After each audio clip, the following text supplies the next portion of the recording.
pour pouvoir valoriser au mieux cette demande de biens anciens. Donc, voilà. Merci.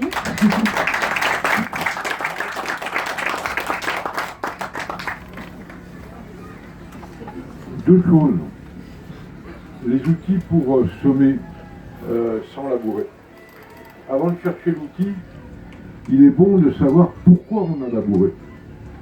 On a labouré, nos anciens ont labouré pour enfouir le fumier.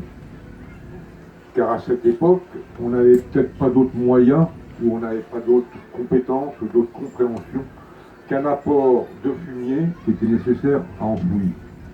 Encore que, si on travaille le fumier d'une certaine façon avant de vouloir l'enfouir, on peut le laisser en surface et il n'y a pas besoin de l'enfouir.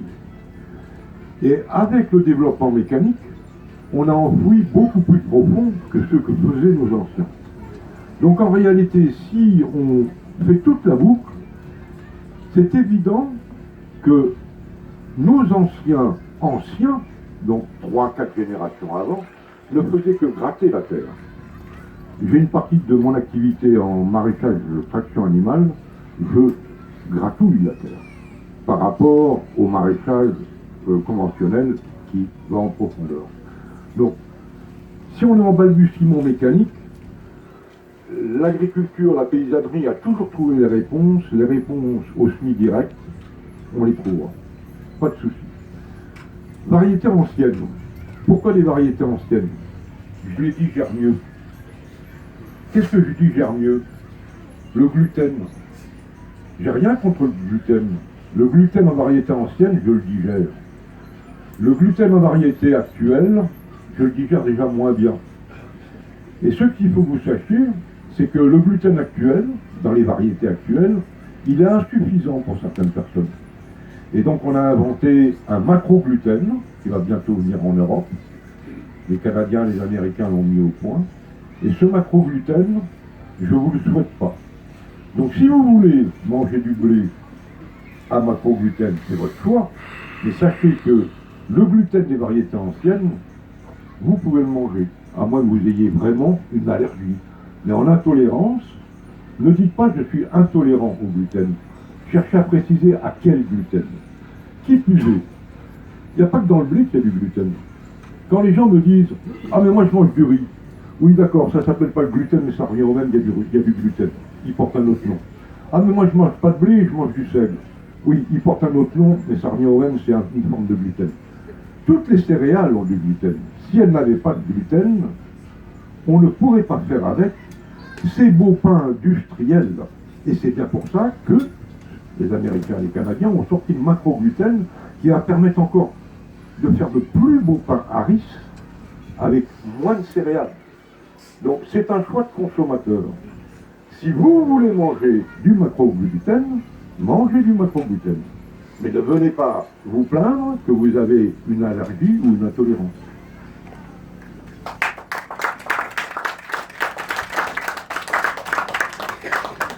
Je vais passer la parole à Bernard Renaud, qui va nous parler des variétés anciennes, justement, et de ce qu'on peut en attendre, où est-ce qu'on en est de ce monde des céréales anciennes.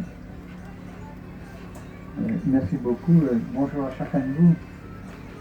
Ça fait toujours plaisir, vous savez, quand on est dans la campagne comme ça, où j'ai vécu l'exode rural, c'est-à-dire que vous voyez, dans ma campagne, où moi j'aurais aimé beaucoup apprendre, mais il m'a été demandé par mon père de rester à la ferme parce que comme il avait été prisonnier, il avait besoin des bras de son garçon pour lui aider à refaire la ferme parce que la ferme n'avait pas été cultivée pendant la guerre de 40.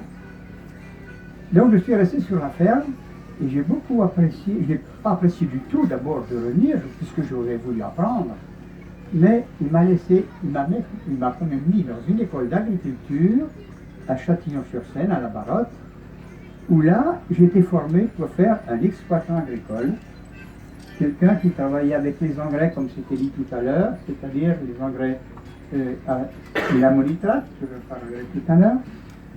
Ensuite, avec ce qu'on a appelé les désherbants, je vais expliquer pourquoi on était obligé de faire des désherbants. Ensuite, des fongicides pour tuer les champignons. Et ensuite, les insecticides pour tuer les insectes. C'était bien les restes des guerres, comme vous avez dit tout à l'heure. Voilà.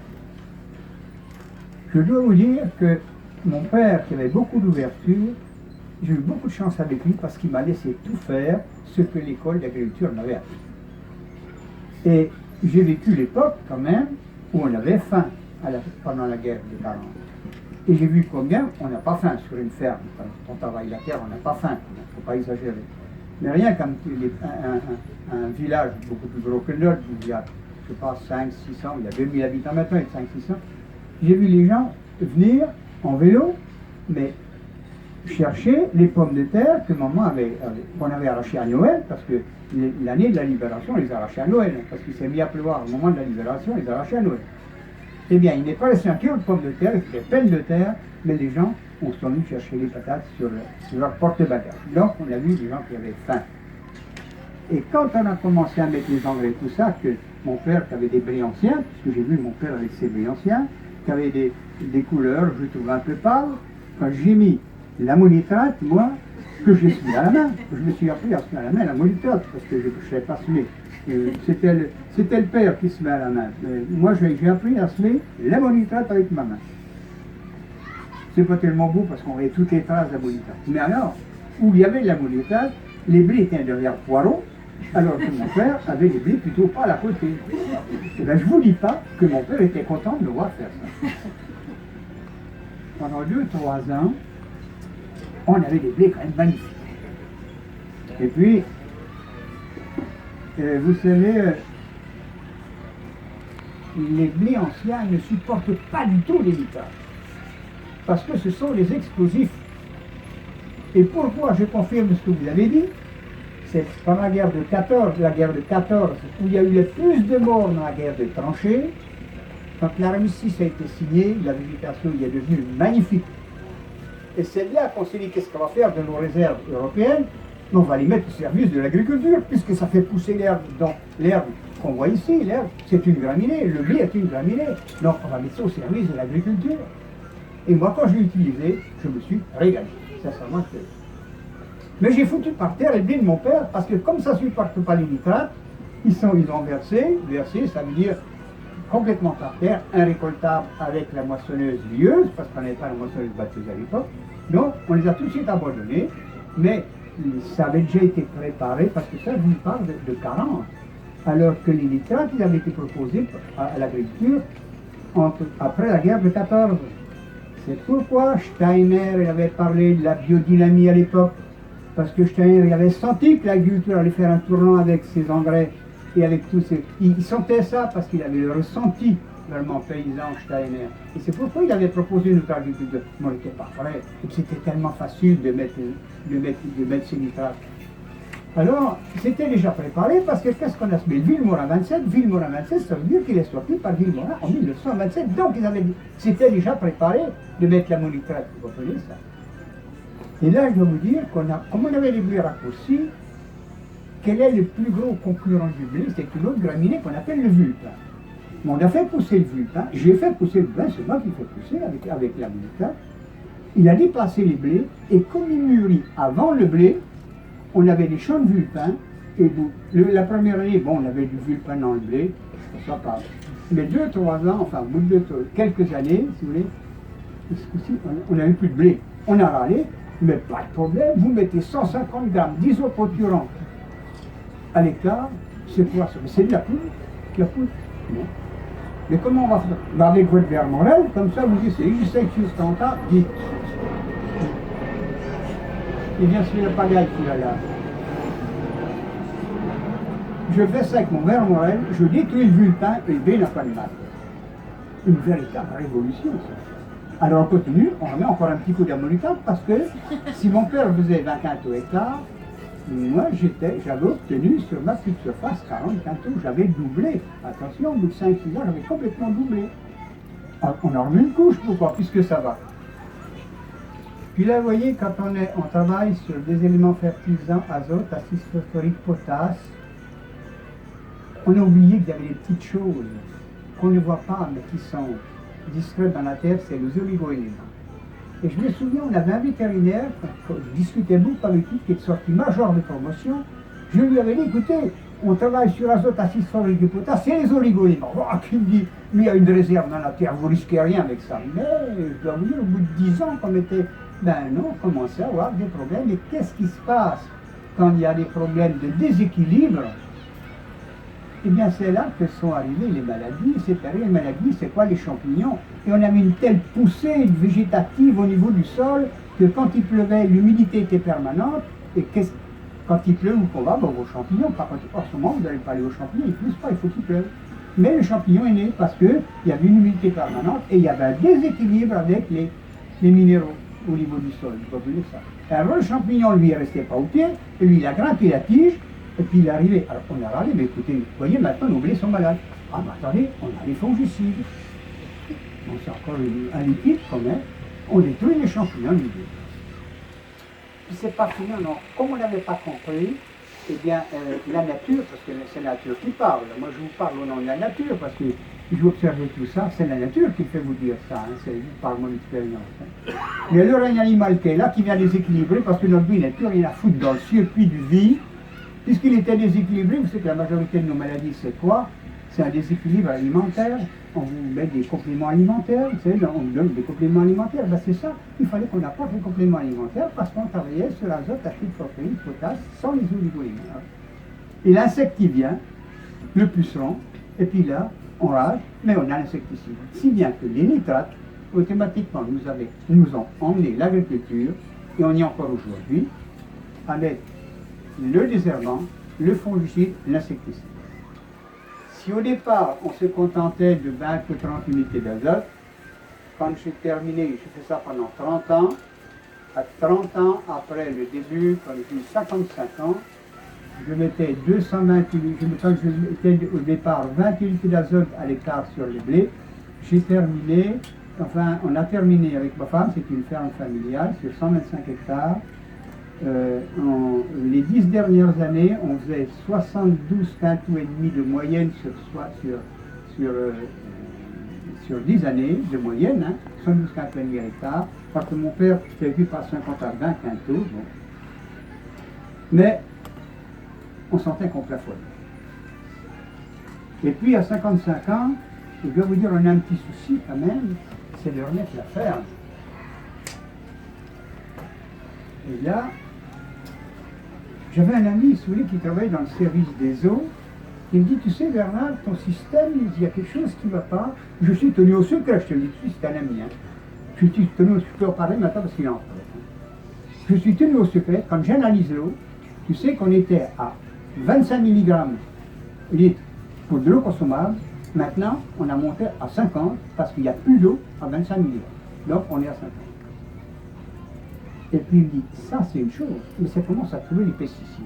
Alors je te préviens, ça se va. Puis je rencontre une technicienne des maisons de pesticides, alors que je préparais mon atomiseur, elle me dit, sur nous, elle sortait des études, quoi, elle travaillait pour les maisons de pesticides. Sur nous, vous êtes un inconscient, pardon. Vous avez comme une jeune, 55 ans, qu'on a fait son boulot, qui vous dit, sur nous, vous êtes quand même un inconscient. Tu vois, ben parce que vous manipulez nos produits sans gants, sans masque et sans combinaison. Ah bon? Alors moi, quel avantage de travailler dans la nature s'il faut que je mette ça? Je ne suis plus d'accord. Alors repartez dire à ceux qui vous envoient qu'il y a quelque chose qui ne va pas. Et il faut le voir. Il faut revoir ça. Et puis vous voyez, j'étais un battant quand même. On avait monté sur des équipes au village, CUMA, Coopérative d'Initiation Matérielle, GVA, Groupement de vulgarisation agricole, CETA, Centre d'études techniques agricoles, la pointe du progrès, tout près, dans nos coopératives, et Dieu merci le coopérateur, puisque mon père m'avait parlé comment ils avaient fait les coopératives, et moi j'étais un adhérent, puis jamais je me suis permis de vendre un quintal ailleurs qu'à ma COP, parce que c'était ma COP, ma coopérative. Et puis, comment on se rencontrait quand même les paysans au village, comme on avait fait une section technique dans mon petit village, on était 15 paysans, on a fait une section technique d'études avec le premier technicien du département qui s'appelait Extra. C'est ça, c'est fascinant, qui est devenu directeur de la chambre d'agriculture après dans son département parce qu'il avait le mal du pays. Et là, je dois vous dire que on avait construit un enjambeur. Il y avait des enjambeurs pour les vignes, mais il n'y avait encore pas pour l'agriculture. On avait fait construire un enjambeur parce que quand on fait les colzas, on était dans l'assolement blé, orge, colza. Voilà, c'était ça. Blé, orge, colza, c'était l'assolement qui était là. Et on les fait avec un enjambeur parce que quand on traitait les colzas, on saccageait le colza, donc on devait faire un enjambeur.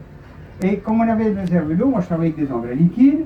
Et comme les engrais liquides, ils étaient dans les champs, je récupérais la tonne et puis on avait la réserve d'eau qui était là. Et la réserve d'eau, elle était en surélévation comme ça, et puis le jardin était un peu plus bas. Et quand on emplissait notre tonne, il fallait qu'on fasse vite parce qu'on travaillait quand on était 7-8 agriculteurs sur l'enjambeur, il fallait qu'on se dépêche pour venir faire le plein. Et chaque fois qu'on mettait un désherbement, enfin un désherbement, ouais, c'était... Non, les errements, les allétonisations, surtout les fongicides. Bon, les fongicides insecticides. Hein. Et là, chaque fois, ça débordait, ça moussait beaucoup. Ça débordait, il y avait des couleurs magnifiques, du rouge, de toutes les couleurs. Et c'était vraiment très beau à voir quand ça sortait de la tonne, ça moussait comme ça, puis ça dégringolait. Puis, l'année suivante, ma femme me dit, dis donc, viens voir dans le jardin. Il ne poussait rien. Il y a tout un grand dans le jardin, il ne poussait rien. Ça ne te dit rien, ça, qu'elle me dit. Je dis non. Mais dis donc, ça ne vient pas de vos... Ah, mais écoute, je ne sais pas. Et finalement, l'année suivante, bah, ça débordait tout le temps. Et là, si vous dans notre jardin, on ne mettait pas d'engrais, on prenait ce qui venait. Et j'étais un paysan, je n'avais jamais compris que moi, paysan, j'étais là pour nourrir les hommes. Jamais, jamais comme ça, je venais à ma cope. Je faisais du blé, je faisais de l'or, je faisais du colza, mais jamais j'avais compris. Et dans le jardin, je ne mettais rien. Ma femme me dit, je te peux rien, hein. Ça passe pour cette année, mais l'année prochaine, ça passe pas. Problème de coût. À ce moment-là, les femmes se barraient en portant. Hein, ça c'est aujourd'hui, c'est très bas. Mais lui, je te peux rien, là, vous arrêtez ça. Ah, c'est bon. C'est là que je me suis retrouvé, mes chers amis, en face de mon propre miroir et en face de ce que je faisais. Et là, eh bien, on a commencé à essayer de comprendre un petit peu ce qu'on faisait. Et je dois vous dire qu'on a commencé à ne plus pouvoir faire ça. Parce que ça n'était pas transmissible à un jeune. Parce que, comme je vous disais, on sentait qu'il fallait qu'on transmette bientôt la ferme. Quelques années après, quand vous avez 55 ans, vous commencez à y penser. Mais c'était pas transmissible, c'était pas possible ça. Parce que si nous, on avait gagné une autre vie avec ça, maintenant il fallait changer. Et vous savez, quand on croit quelque chose, ben, il y avait un séminaire qui se faisait dans le Cher, avec Claude Monziès, qui en a qui l'ont connu, qui a décédé il n'y a pas longtemps. Pendant 3 jours, il nous parle de la vie de la terre, la vie des plantes, la vie des hommes, la vie des animaux, la vie des hommes. Pendant 3 jours, j'avais une tête comme ça. J'avais tout perdu ma connaissance, mon savoir-faire. Je me semblais être maître de ma ferme, mais je ne savais plus rien. Ma femme me dit, dis donc, il faudrait peut-être qu'on rentre, tout le monde est parti là. Qu'est-ce que tu veux qu'on rentre faire? Moi, je ne sais pas faire. Mais les champs nous attendent. Et vous voyez, quand on croit qu'on a tout perdu, parce que j'avais tout perdu mon savoir, je ne pouvais plus rentrer sur la ferme, aller dans les champs. Qu'est-ce qu'il fallait que j'aille faire? Je ne savais plus quoi faire. J'étais vide en vous, le vide en vous. Eh bien, c'est là que ça me vient, merci Bernard Turan. Et bien maintenant, tu ne fais plus les choses comme avant. Il faut que tu fasses de l'agriculture sans les pesticides, sans les engrais. Il faut que tu fasses comme ça. Ça, c'est une première chose. Et la deuxième chose qui m'arrive, je n'ai pas entendu des voix quelque part. Non, ça m'est arrivé comme ça. 2 choses qui étaient bien claires dans ma tête. Ben, si tu rentres, tu fais comme ça, il faut que tu t'apprennes. Et puis, il faut que tu la rendes viable parce que toi, tu as amorti ton matériel. Tu peux te permettre de faire des petits rendements puisque tu as amorti ton matériel. Mais il faut que ce soit transmis pour un jeune qui, lui, il a besoin de revenus sur sa ferme, il n'a rien à faire, il n'y a pas le choix. Et bien, c'est ce qu'on a fait pendant 5 ans. Bien, je dois vous dire que je me suis appris à travailler plus en gagnant moins. Et là, eh bien, je dois vous dire que si on veut bien se nourrir, il faut accepter peut-être de dépenser un petit peu l'argent, malgré tout. Je vous cite l'exemple du pain. Quand notre boulanger a commencé à avoir de la farine bio, il dit, Madame Rollo, qui dit à ma femme, j'ai de la farine bio, ça vous intéresse? Ah oui, ça m'intéressait. Quand elle me dit ça, ma femme, dit non, le boulanger va avoir de la farine bio, est-ce que toi, tu es d'accord qu'on achète du pain bio? Qu'est-ce que je lui ai dit? La réflexion seconde. Ah ben oui, mais ça va coûter plus cher. Autant on est en conversion. Ah mais ça va coûter plus cher. J'aimais bien ma petite baguette blanche. C'est clair, je l'aimais bien. C'est ça, j'aimais bien. Et on ne jette pas de pain, vous savez, quand on est dans une fête, on ne jette pas de pain. Chez nous, il n'y a pas de pain qui va au coude. On essuie son assiette, touchez pas, on leur plante, enfin bref. Ben, elle me dit, écoute, femme, c'est pas ce que je vais faire. Comme c'est moi qui m'occupe, je paye le boulanger tous les mois. Au bout du mois, ben, on va faire le compte. Je vais faire le compte avec le boulanger, mais ta baguette d'un coin, et moi, mon pain d'eau, et ma femme, il mangeait ce pain par rapport à moi. Au bout du pain de mois, elle me dit, donc, en fait, ça y est, moi, puis alors, ben, c'est toi qui coûte plus cher avec ta baguette. Là, tu t'es bourré, j'ai dit. Enfin, et bien, écoute, je recommence. Eh bien, j'ai dû me mettre à l'évidence, mes chers amis, que je coûtais plus cher avec ma baguette blanche. Et ma femme est une mangeuse de pain. Et j'ai refait l'expérience involontairement il y a 6 semaines de ça, où elle me dit donc, il y a plus de notre boulanger qui passait tous les jours au village, maintenant il vient tous les 8 jours, parce que, bon, il a diminué un petit peu, bref. Puis il n'y avait plus assez, j'avais plus assez de pain. Bon, je ne vais pas aller chez lui d'abord, parce qu'il n'a peut-être plus, il a tout du pain sur commande. Tiens, je passe une boulangerie, j'ai acheté. J'avais une grosse baguette.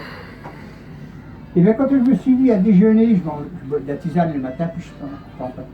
Quand j'ai vu le morceau de pain que j'étais obligé de manger pour me rassasier, ben, j'ai compris, ben, je comprends pourquoi. Eh bien non, quand on mange, les produits de cette agriculture-là, que je veux vous dire, c'est pas possible ça, c'est pas possible. Mais c'est à chacun de faire sa propre expérience.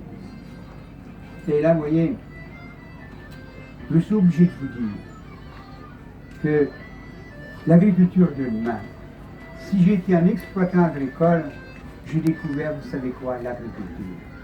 À 55 ans, j'ai découvert un autre métier. Et je suis allé dire, qu'est-ce qu'il parlait? Il a parlé des arts. Et qu'est-ce qu'il a parlé? Il a parlé de l'agriculture. Eh bien, il faut qu'on arrête de dire les exploitations agricoles, tant qu'on parle d'exploitation. Bon, si j'ai un copain qui travaille avec moi,